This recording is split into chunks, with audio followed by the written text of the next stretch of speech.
That's to get you all involved.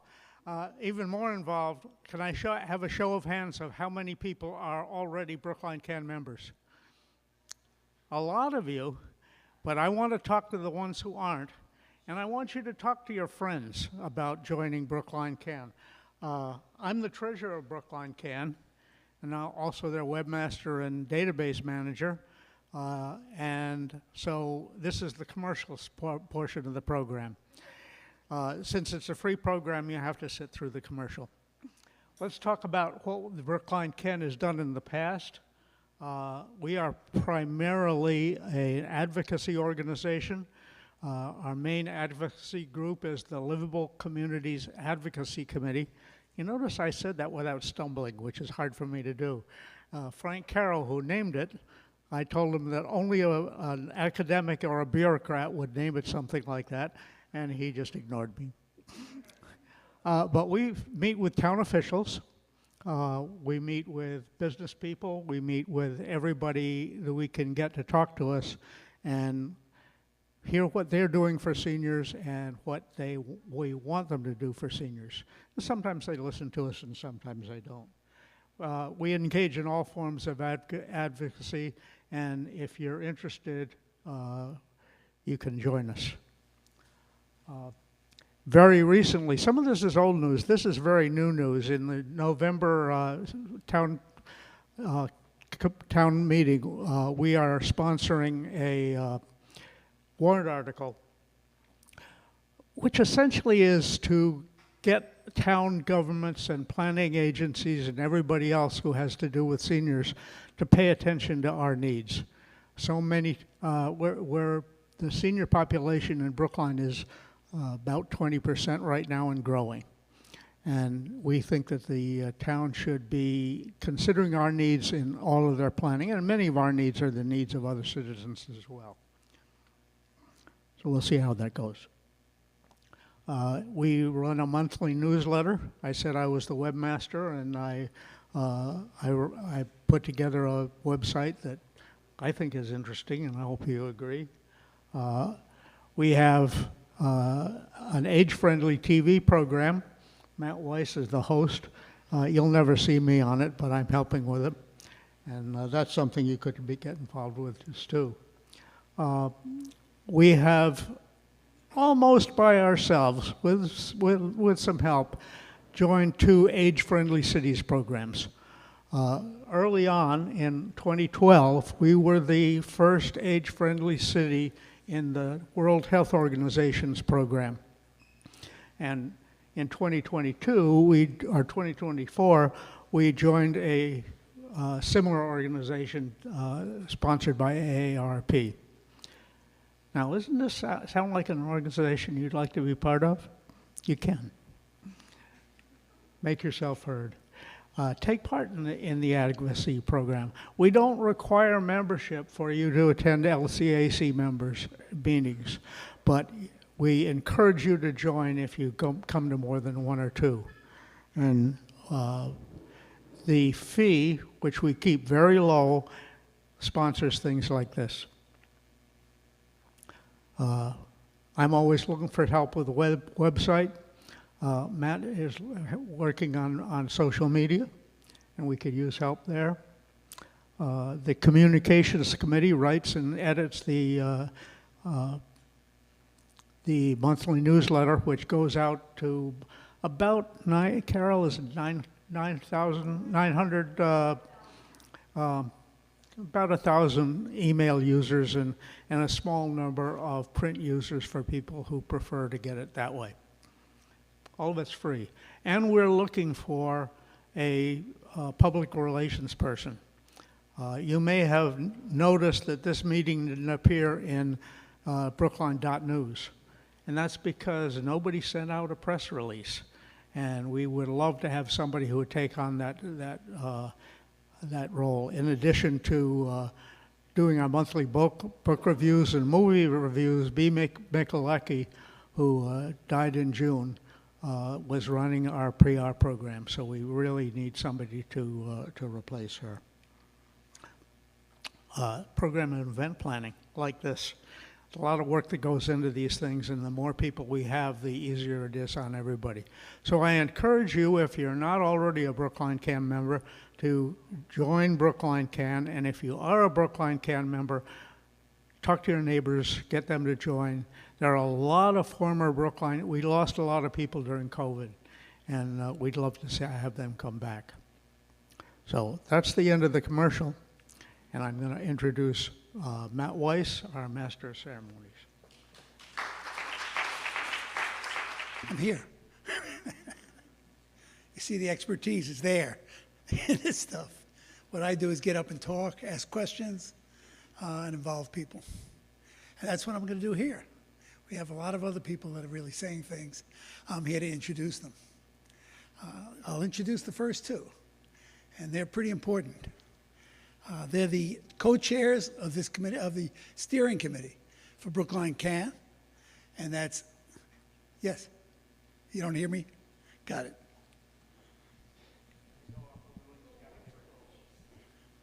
Yeah, but it's low. I don't want to talk like this, you know. Can you raise it up a little? Yeah. That's what. Yeah. Step right up. Oh, that'll do it. Okay, now we got it. Should I start all over again? I cannot possibly repeat what I said. I don't even do that on the show I'm on. I invent as I go along. I give everybody a script, and they sit and they look at it and they say, I know just what we're going to do, and then we go off. and they usually are very good, because what we do on the show is allow people to speak to us, to a quarter of the population of Brookline, and each of their jobs, whether they have major jobs in the city, in a town, it's a town, and if they have major jobs in the town, or they have individual efforts that they do, they all get up and have something to say. We had Commissioner people for the blind. We had people from the Select Board, obviously, one after the other. We've had Tommy Vitolo, who likes to come on and speak to us. And anybody else that's at that level and that interest that wants to come on is made welcome.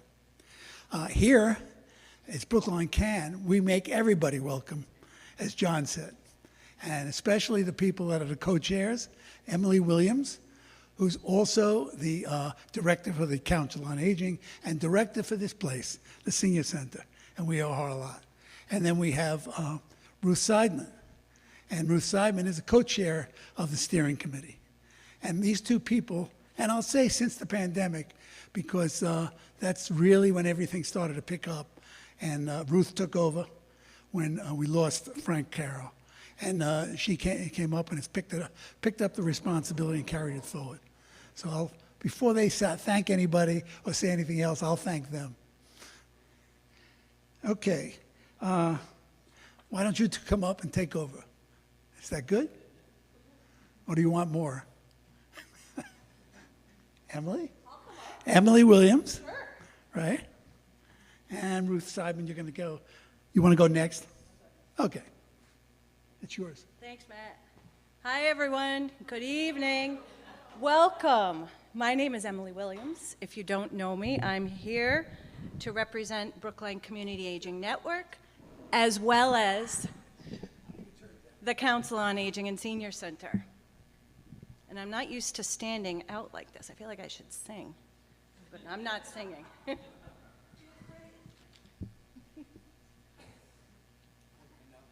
Hello? No, that's okay. I'll project. As I mentioned, my name is Emily Williams. I'm the director here. I've been here a little over 5 months. I've met many of you, and I've been so humbled and honored.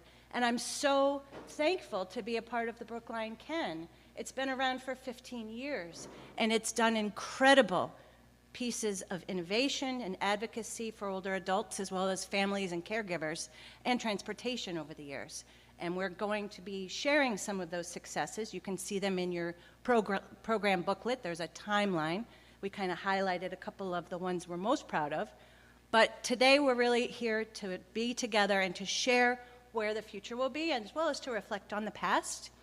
And I want to thank a few people. I have to thank a few people, because today's program, we can't do it without the staff here at the Senior Center. I mean, everyone, Julie, Jessica, everybody has done so much for this group, and I really want to just say thank you.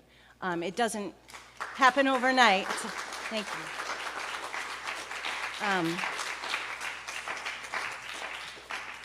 I also want to thank a few people who I also work with on the Council on Aging, and Yolanda Rodriguez is our chair board for the Council on Aging. If we could thank her as well, that would be amazing. She's amazing.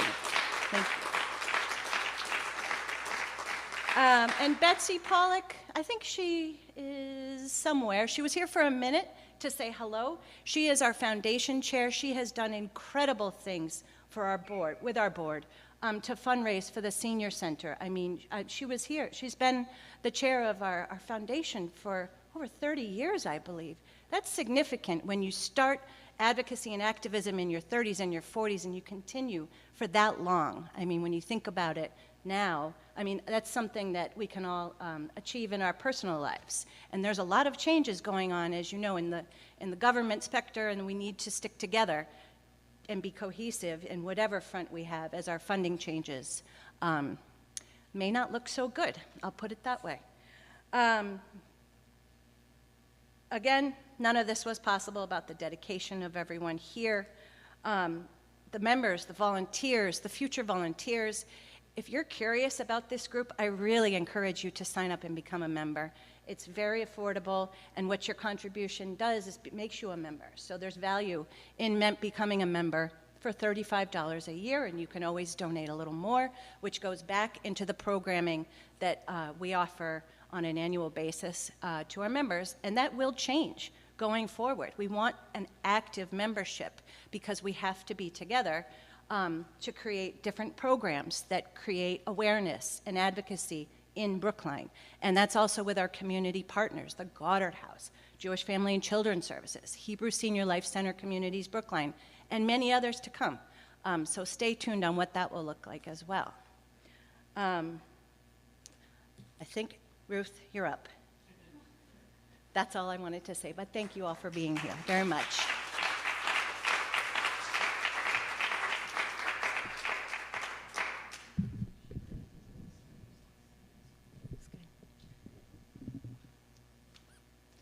Hello.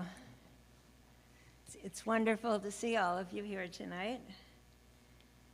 You're going to be hearing about the founding of our organization and the key role that was played by Frank Caro.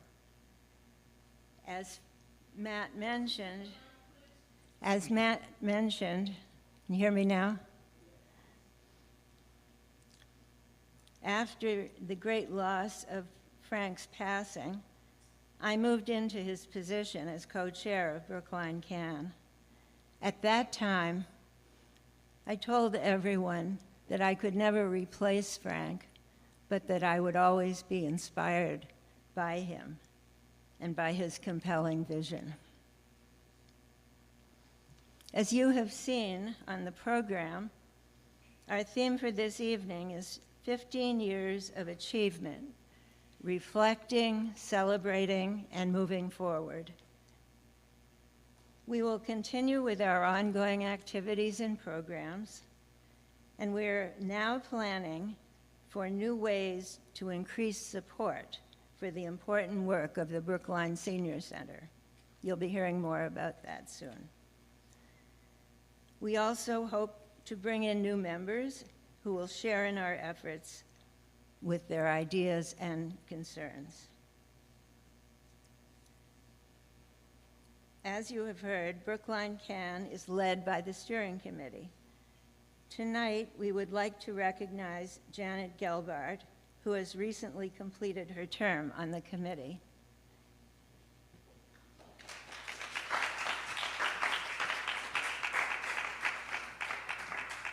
Janet, thank you for your diligent efforts on behalf of our organization. I want to mention particularly your leadership with our Candidates Forum in the spring, organizing and carrying out this successful event in cooperation with the League of Women Voters. I know it was a lot of work, but we had a wonderful program and people really appreciated it. Your dedication is very much appreciated by all of us. Thank you. And I have a little something for you. I don't have to say anything, do I? You can just...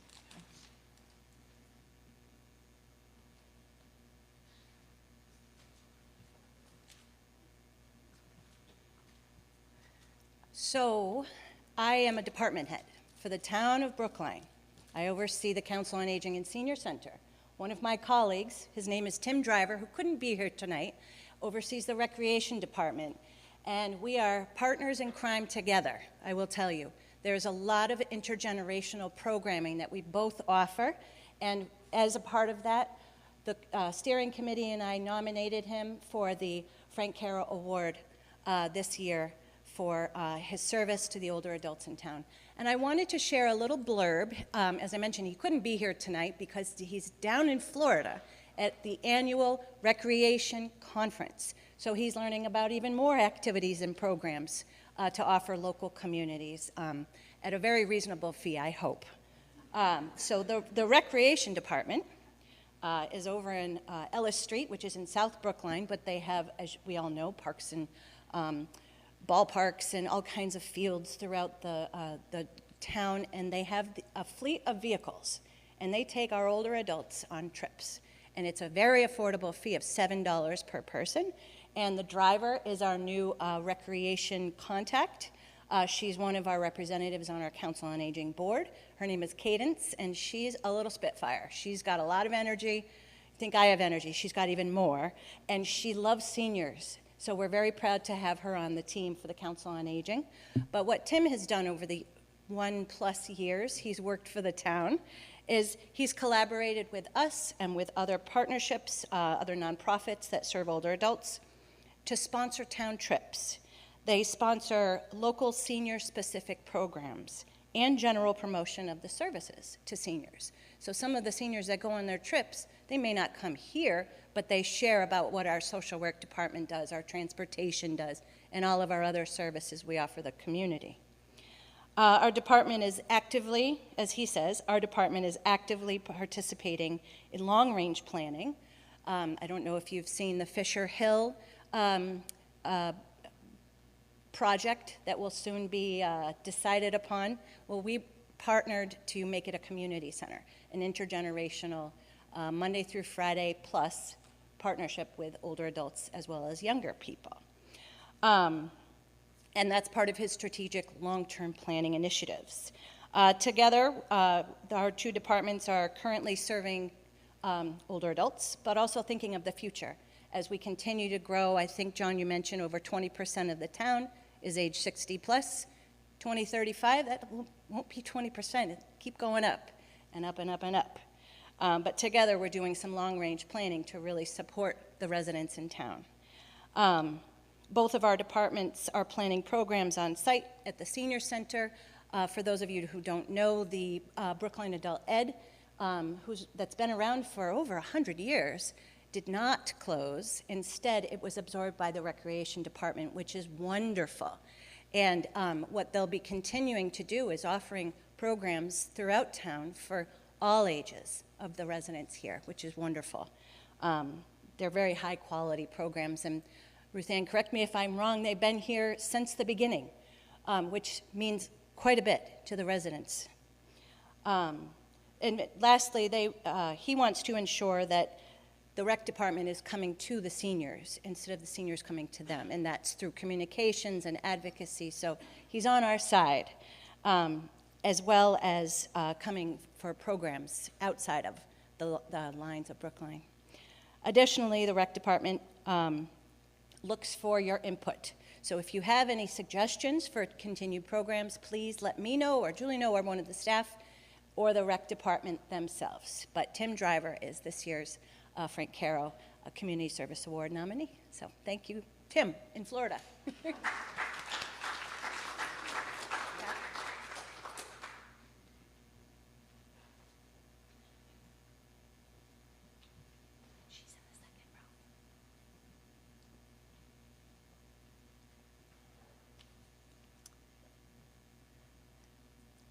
We are pleased to present the Frank Caro Community Service Award to Sonia Wong. Sonia, will you please come forward?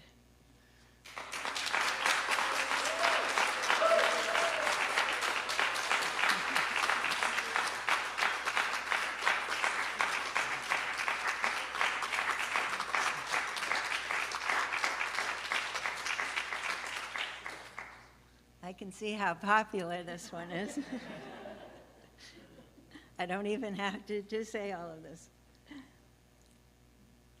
Sonia recently retired as Senior Administrative Officer at the Brookline Senior Center, and also provided and continues to provide much valuable volunteer service.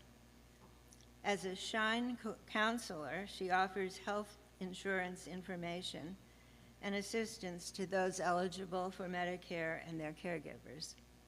Sonia is a member of the Brookline CAN Steering Committee and now serves as board member and assistant treasurer of the Brookline Senior Center Foundation. Sonia, you are known for your thoughtfulness, your quiet efficiency, and how well you anticipate the needs of others. You are a mentor and a problem solver. It is my honor to present this award to you, and I'm going to read the certificate. Thank you. this is, Thank you so much. Thank you. I'll read it. We honor Sonia for her leadership in helping to make Brookline an even better place for older adults.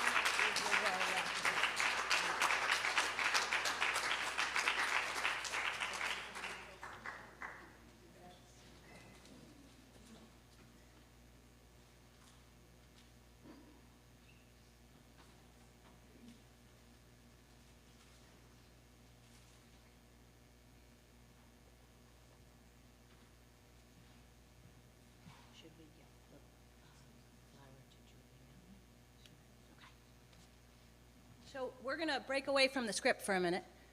No one knows about this yet, and I apologize. But there is one woman in this room who has done extraordinary things for over 20 years for the Senior Center. You may know her setting up programs, advocating for the seniors, listening to the seniors and their every need, whether it be, replacing the paper towels in the bathroom or fixing the dehumidifier in the basement, or making sure this place runs smoothly every single day. Her name is Julie Washburn.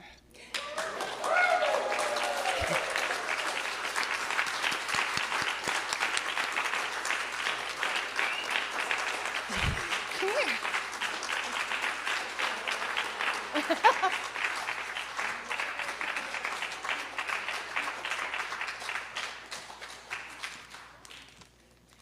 So this beautiful orchid is for you. Thank you for doing all the work that you do. We really, it's unbelievable, and then some. I'm not even coming up with the right words right now, but thank you very much.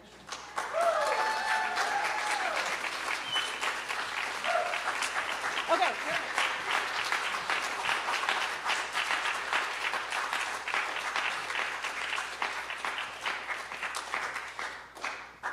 Oh, thank you. Oh, sorry.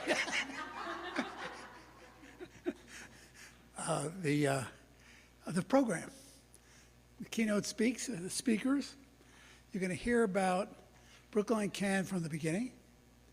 You're going to hear about Brookline CAN now, and you're going to hear a lot about the future. And these three people know all of it, each one of them. And the first one was a sponsor of the original Brookline CAN, the formation, one of the founders. There were a number of founders. There was a few different organizations. This one was the Jewish Family and Children's Services. And this was Kathy Burns, who I worked with while I was on Brookline CAN, and she's helped us over the years. I can't say how much because it was on and on and on. Every year there was something else. Kathy? What did I do? Oh, they are going to come up, yes. Next, I was going to, okay. I was going to introduce one at a time as you came up. Get with the program, Matt. Testing.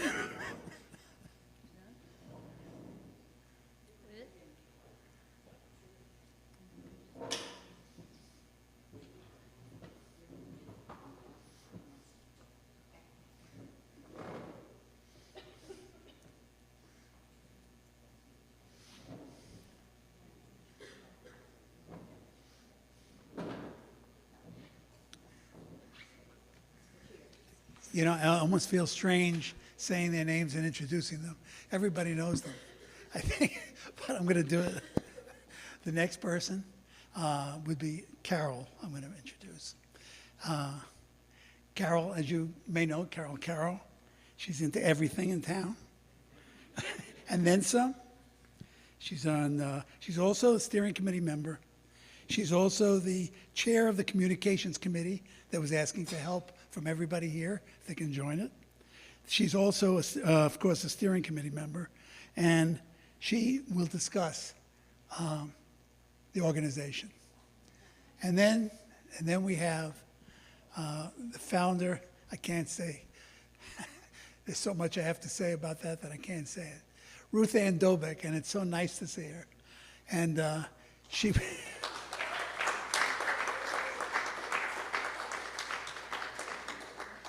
she was not only here from the beginning, she was here way before the beginning. And she was I consider her a founder of everything here in this plan related to seniors in this town. She's very welcome here. Nice to see her. And do I have to say what she's done? She was the former director of the Council on Aging. She was the former director of the Senior Center. She was basically the past, present, and probably the future of Brookline Can too, because her impact on everything will be felt and was felt. And it's a joy to see her here, and it's a joy to see all three. So can I turn it over to you guys? Sure. Okay, thank you. Okay, can you hear me? Okay, beautiful. So I'm Kathy Burns, and it's great to be here to see familiar faces and some that I have never seen before. It's an honor to be here and to welcome you all to celebrate the 15th anniversary, yay, of Brookline Can. I don't want to forget to say that Brookline Can stands for Community Aging Network. Oh, so sorry. Whoa. This is not something I'm usually familiar with. Okay. Anyway, so welcome, and glad to be here. I'm going to get the ball rolling and talk a bit about the founding days of Brookline Can. So the roots of Brookline Can date back to a collaboration between the Council on Aging and Senior Center and Jewish Family and Children's Service, where I worked as formerly as the Director of Services for Older Adults. We had, JF&CS at that time had a 3-year grant funded by the Weinberg Foundation to do a demonstration project. It happened between the years 2007 and 2010. So think about where you were then. We were here working hard on a project called Aging Well at Home. And the tagline for that was putting connection back into community. So the project focused on a neighborhood in North Brookline, and it tested a model approach to supporting older residents whose desire was to continue living in their homes. How many of us would like to do that, continue living in our homes, ideally in Brookline? Aging Well at Home offered help with household tasks.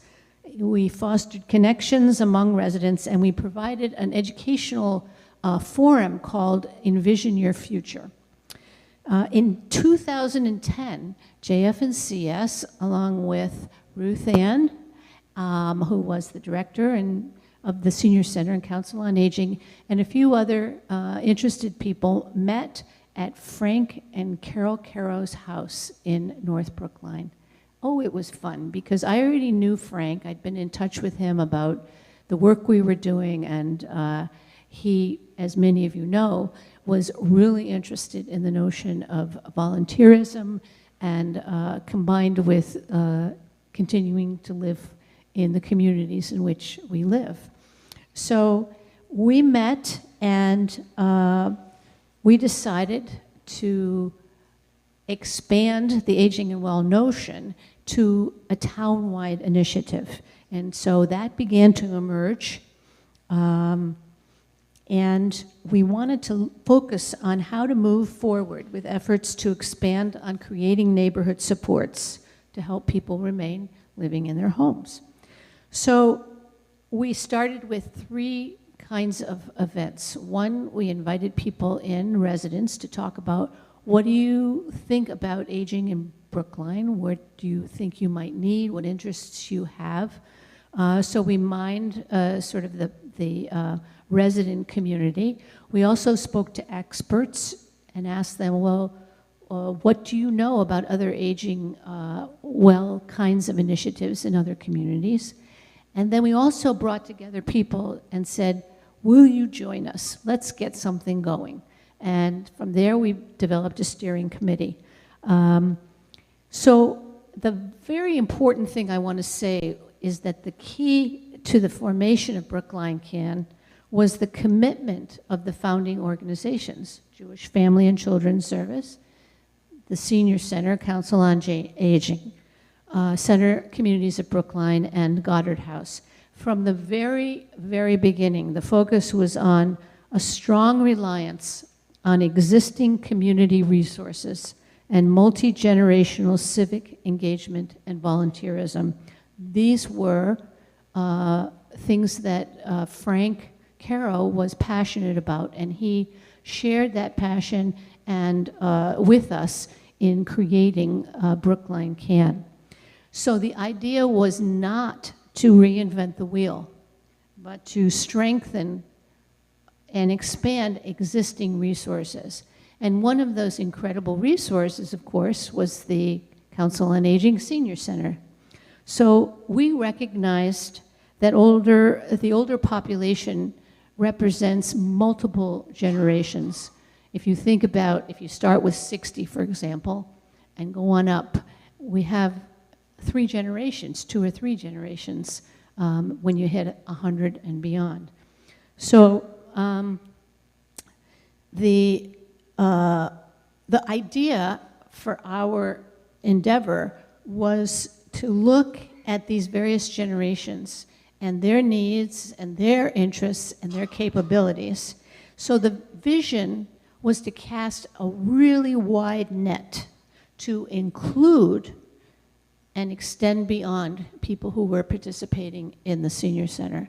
And we differentiated ourselves from other similar efforts by having this incredibly strong respect for and connection to the Senior Center and the Council on Aging. Really important thing to know. So what did we want? We wanted people to come together, have fun, use their talents, get involved in specific projects, and to fill in gaps in service so that we could, in fact, accomplish more than would have happened if each of those organizations that I mentioned were operating on their own.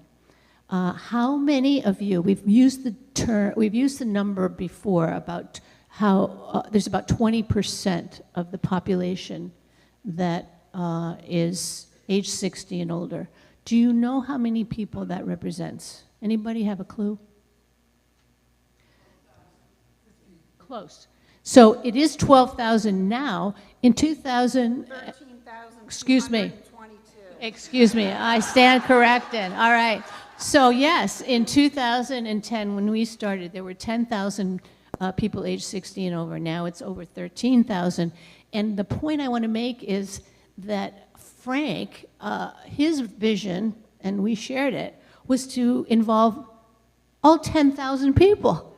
So we have a ways to go, but that is what we aspire to do, is to involve all older people of all those generations in the work of Brookline CAN. So let's talk a little bit about more about that vision.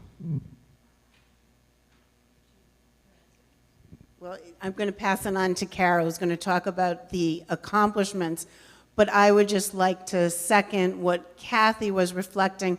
One of Frank's other real wishes and mantras was to make sure that all aging was productive aging and that we were an age-friendly community for all ages. And Brookline is certainly a very special place to grow old. And Kathy's absolutely right. Every time we would have a project or program, and I would say, it's a great idea, but how are we going to get this accomplished? And Frank would then say, with the help of all the other older adults in the community. If we bring them in to help us, then all of these projects, programs, and advocacy can be successful. So with that, we will let Carol list some of our accomplishments. Thanks. One of the first things that the BCAN/Council on Aging did was we established a newsletter and we established a website. The first issue of the newsletter was in April 2011, and we have not missed a newsletter since then. The website was the product of John C., who worked tirelessly on this, dealt with all of us and all the things we wanted on there to make sure they got there. The site has grown, and we get all kinds of people who write in to John and say, would you put a link to our site from your site because this is such a wonderful resource. The next thing that we got involved with was in 2012 when we did an application for the World Health Organization's Age-Friendly Cities. We were the first city in New England to receive this honor, and it became a really important goal for us. I can remember us, Frank and I, taking trips to Maine to talk with them about how you establish this kind of an organization, and we went all over the place for this. I want to talk about some of our initial projects and what they meant. One of the first projects was, and I can't remember the woman's name, it drives me crazy, she lived on Tappan Street, and she wanted to know where public restrooms were available in Brookline. And so we took on this endeavor, and people volunteered, and they went, and they checked all over town. And on the website to this day is a map showing you where all public toilets are. That is something that was wonderful when we did it. But this is 15 years later, and this is one of the projects that we would like to get people to volunteer to go back and check up on. The other was a project that was near and dear to me. It was finding buildings where you could live that had elevators so that you could move in. And we did a big survey of the whole town. We got involved with the state and where there were elevators, and we followed up on all those. And there is also on the website to this day the map and the listing of all the buildings with elevators. This is something else that needs to be relooked at because since 2012, 2013, we've had a lot of new buildings in town with elevators. One of the other projects, what I thought was really wonderful, was the Age-Friendly Business Initiative. We visited over 100 establishments here in town, encouraging them to provide services in an atmosphere that was friendly to seniors. We had a criteria listed out of what they needed to have, and then they would receive a designation of age-friendly business, and they had a decal that's put in their window. It's interesting, I ran into the woman at Tiny Hanger, and she said to me, I've lost my decal. So would you come by and give me a new one? This campaign that we had for age-friendly businesses was taken up by one of the Boston news stations, and they did John and Matt and Frank and two of our other people were involved in that video, and it was shown on the nightly news. Another program we were involved with was the Brookline Complete Streets Forum. This was co-sponsored as an educational forum and was held at the main library. And it was speakers came in and talked about having a city that could deal with cars, people, bicycles, baby carriages, and have all kinds of things for them. One of the other programs we started, I can't remember when we started, but we still do it, is that the Candidates Forum every April, May before the election. And recently we've been co-sponsoring that with the League of Women Voters. Now I want to get to the advocacy part of Brookline CAN. The livable community, this is always a tongue tire for me. The Livable Community Advocacy Committee, better known as LAC, was developed, very early on. I can't remember the dates. But some of the things that they went around advocating for was automatic door openers at commercial buildings. And they had to, there were criteria for that too, that they could, be able to get in with the wheelchair, that if there were 2 doors, that the first door would remain open long enough to get to the second door. And the thing about it for me, it's still something I complain about, is the post office. The U.S. Post Office on Beacon Street is not accessible. They say, we have a ramp inside, but you can't get in the door. And that's going nowhere. But it's still, I go and complain about that with great frequency. The other thing was, the big thing that became very popular was benches. We got involved with the DPW about benches, and they had put some, when they redid Beacon Street a number of years ago, they put benches here and there, but just in the Coolidge Corner section, no place else. And so the thing was to get benches from St. Mary's all the way to Cleveland Circle. And we advocated with that, and the head of DPW agreed that they would do that. And so they gave us about 5 benches, and that was nowhere near enough. And so we took that on and continued to campaign, and there are now 27 benches between St. Mary's and Cleveland Circle.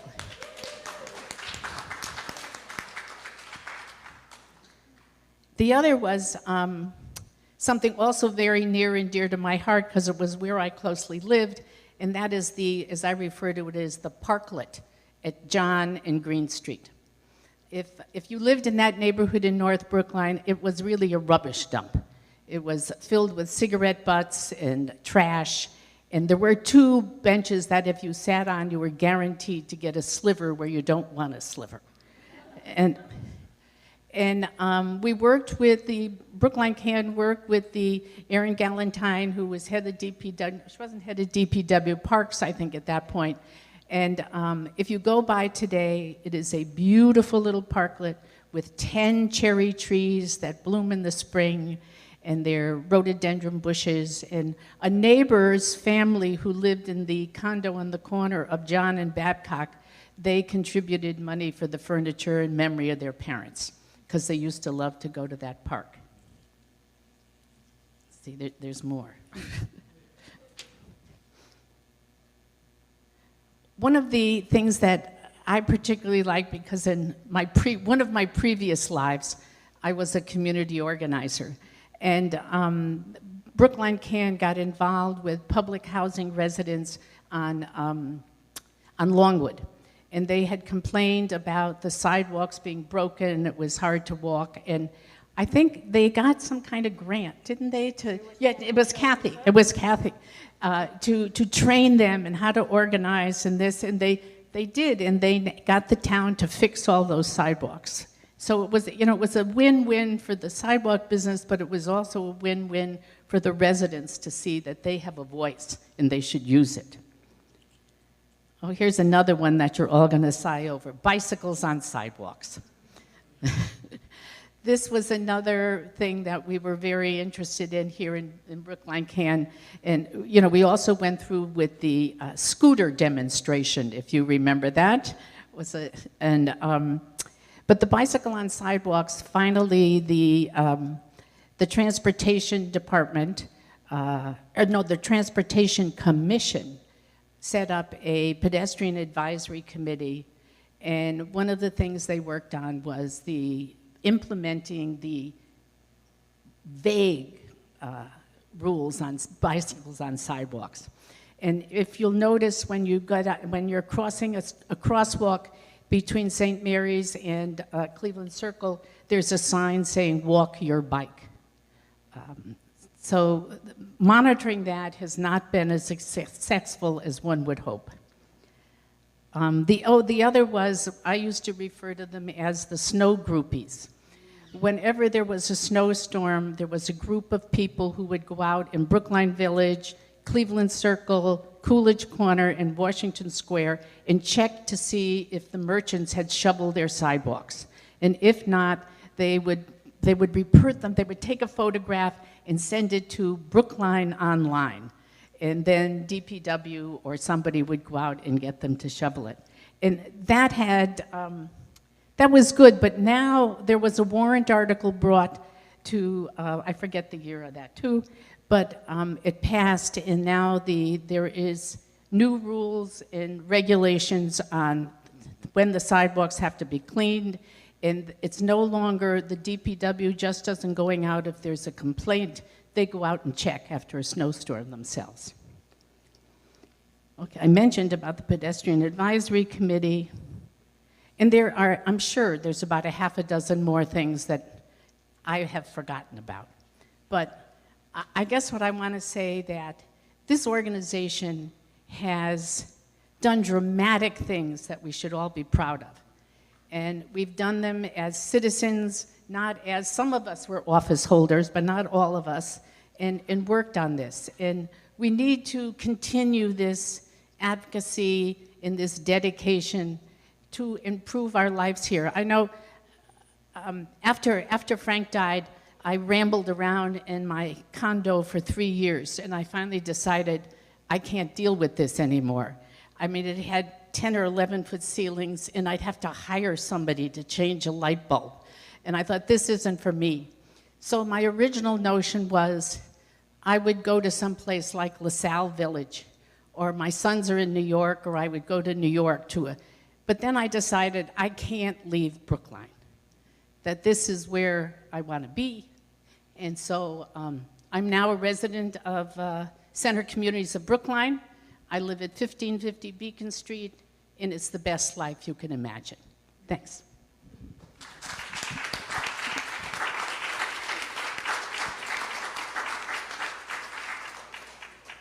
Thank you, Carol. There were so many themes there of the importance of those projects and programs and advocacy that really depended on all of the volunteers.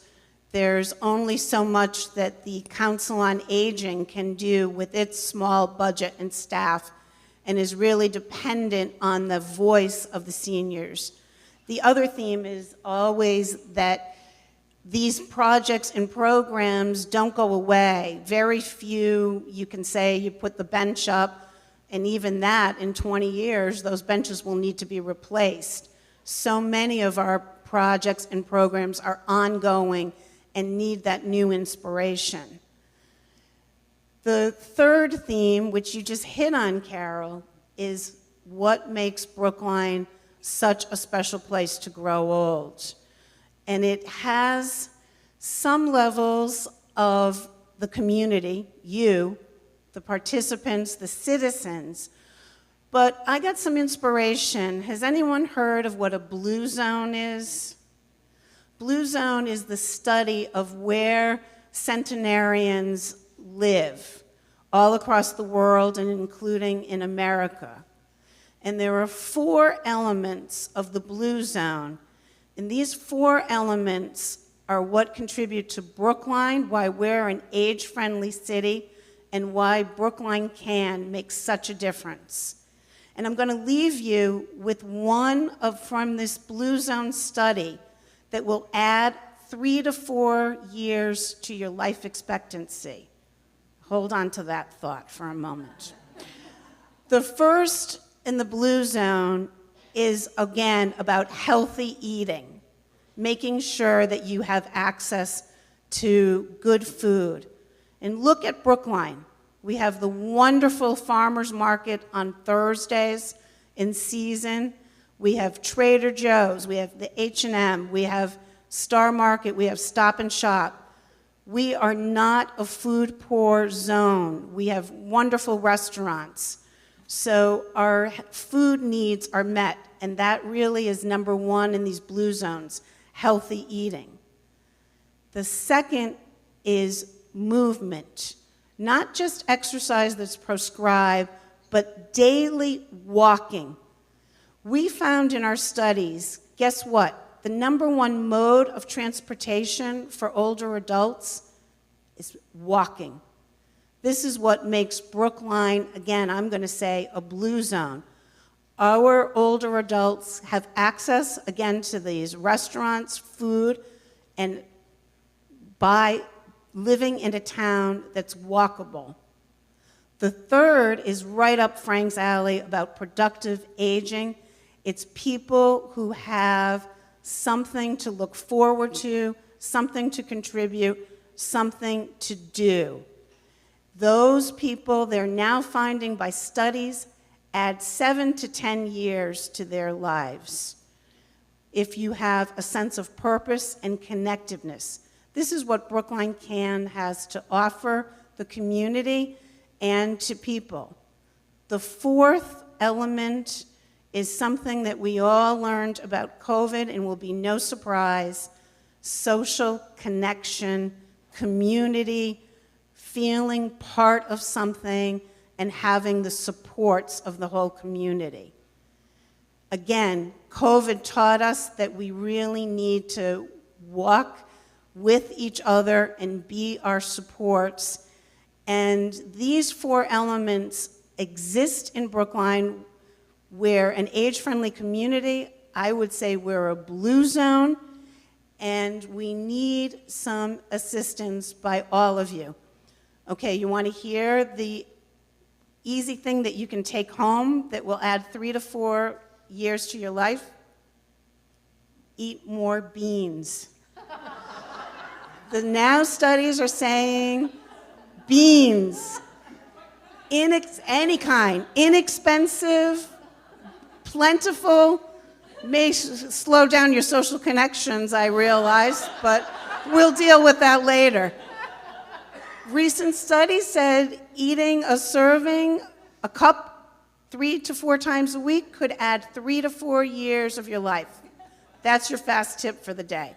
Before I close, though, I do want to send 10 challenges for people to think about working. Carol listed so many of them that we started and can continue, but from where I sit in my recent retirement of spending over 40 years in this community, I have 10 challenges. The first is something that I never thought I would have to say. It's federal issues. I am deeply concerned about the ongoing Social Security system, that it maintains its livability and stays totally supported by all. The second, again, I never thought I would have to say this, but is our healthcare system in this country. I am deeply concerned of what's going on with the CDC and vaccines, and each one of us in this community can do something about those issues to keep those going. The theme about this is that the beauty of these aging projects is they're ever changing. Yes, some of them are the same, as you'll hear me say, and we're talking about, but others will come up because of something in the town, state, or federal level. So those are the first two on the federal level. The next two is affordable home care to ensure that everyone has the people going into their homes to help them maintain their independence. We can all work on this, and it needs to be continued to be advocated, as well as affordable housing options. We need to continue to work on all kinds of independent and supportive housing that's affordable and maintains dignity for all. Back to the town, these are the issues that I challenge you to work on. It's pedestrian safety, as we talked about, making sure that this community stays walkable, and transportation. One of the things that you missed, Carol, was our starting of the TRIPS program.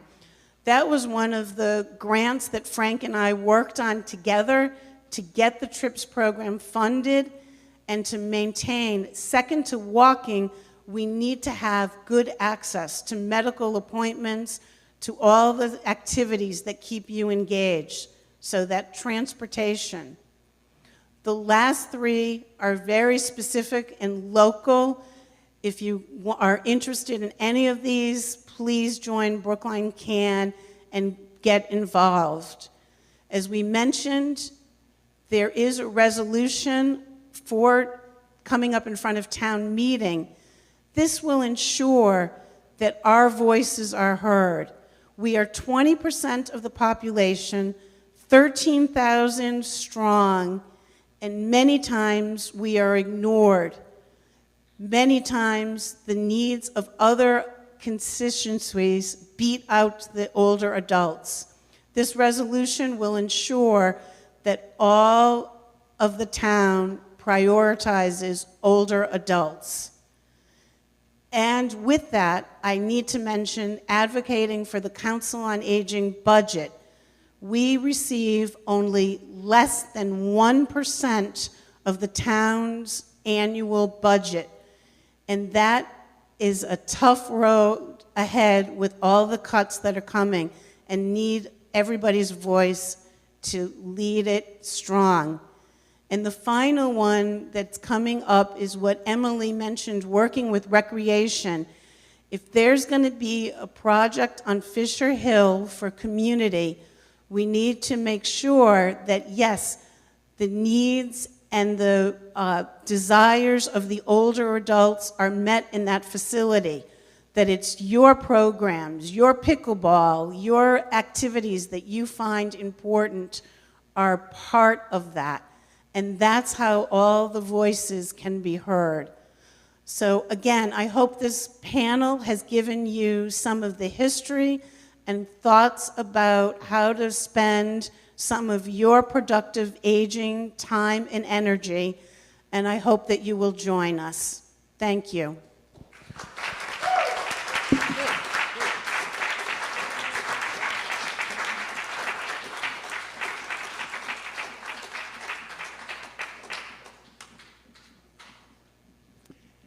I don't want to end this.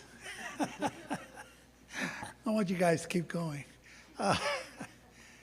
Brings back both memories and thoughts about the future that I think we all should have. On your way out, you have the ability over there, whoever's not a member, to sign up for membership if they'd like to. I mean, and there's also the ability to sign up for committees, some like the Communications Committee, Education. There's various committees that you can join. So if you're interested, just stop by and ask on the way out. But I think that's it. We ran a little over, I apologize, but I think it was worth it. Yes. What do you want?